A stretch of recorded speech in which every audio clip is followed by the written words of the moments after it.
So I went into the world sleeping with them. And it took a long time for me to finally come to the realization that I shouldn't be moving like that. That I had to heal, I had to do some healing in order to overcome that. What I had to do, I had to go to the Most High, ask Him to heal me, and to and also me as a man having to address and be real with myself that I was kind of flawed, that I shouldn't be just sleeping with women just because I can. But I had to go to God not only to heal me, but to even overcome lust. Like, man, booty cheeks was like the most important thing to me.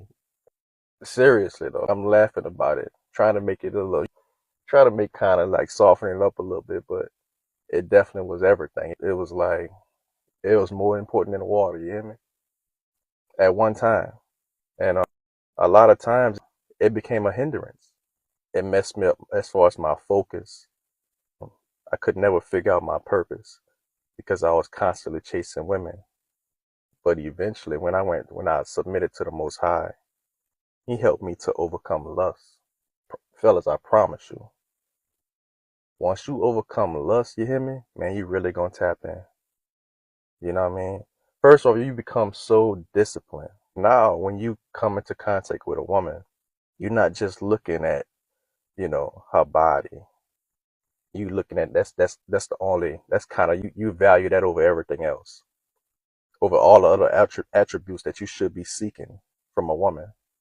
So now, look, young men, like, nah, it ain't cool to just be sleeping around, having sex with a multitude of women just because you can, just because you're handsome. You basically it's not too hard to attract women. That takes away from your value. I promise you.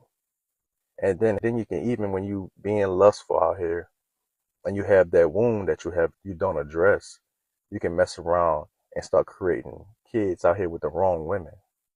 Bring a whole bunch of unnecessary stress into your life. Look, I'm being very vulnerable with y'all because I'm passionate about helping y'all. I'm passionate about helping the young men. Be better than me. Address it young. Don't wait until you get into your 30s to start addressing the fact of you being promiscuous out here because everyone else moving like that. Nah, be your own man. Have some discipline out here. The most important thing should be your purpose. That's real king shit. Believe that. Man, look, I love y'all, you heard me?